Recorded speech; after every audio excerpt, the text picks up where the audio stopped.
Howdy. Summer sojourn to Maryhill here, 2025, and it's a beautiful evening out. It's probably about 88 degrees, starting to cool down, and not very much wind, which is super awesome. I was thinking, we lost 3 friends this year, and this weird thing has happened. I'm sure it's not actually weird at all. It happens probably for everybody, but I notice myself all the time reaching for the phone to like send Joe a message about a book I just read, or holler out to Ron about a song I heard, or something I saw remind me of Derek.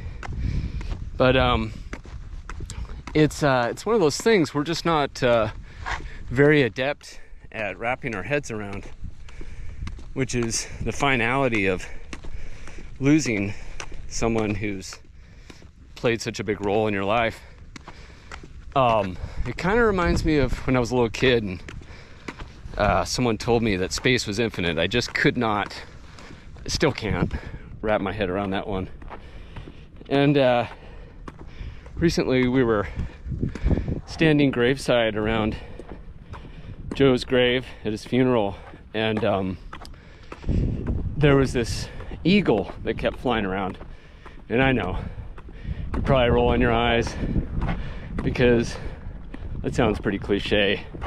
Humans are adept at anthropomorphizing animals, but this eagle just kept flying around, and it kind of raised the hair on my neck, and other people noticed it.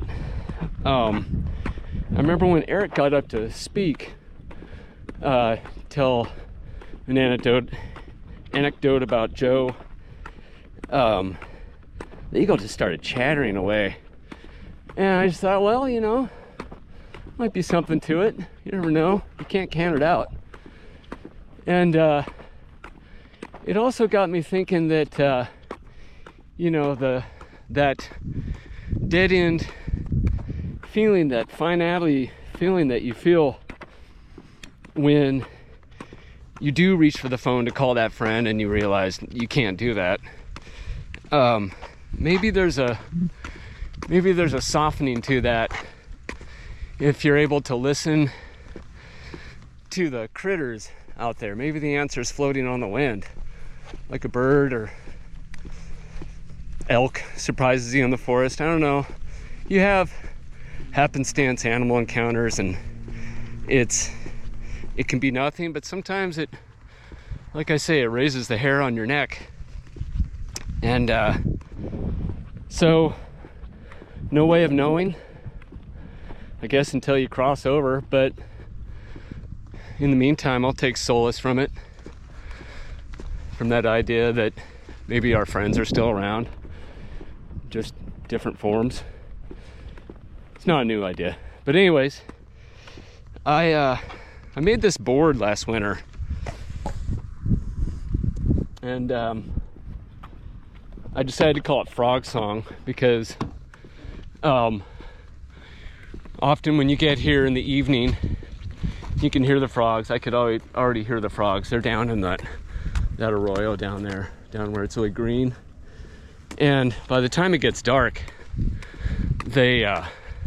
they're really making quite a chorus. And so, maybe the least skateboard name ever, Frogsong, but works for me. But in light of the idea of critters being our friends, just passed on, I thought, well, Frogsong might have an added layer to it. So I'm gonna try it out here. I've only rolled on it once, but it's nice and big. Seems like a good platform for this type of thing. And so I guess the number one rule is to never forget that this life is sure short. The older you get, the more that point gets a sharper feel to it. So go do things with your friends. turn this video off and go skateboard and go hang out with your family, do stuff. I don't want to tell you what to do, but whatever you do, have fun. Thanks.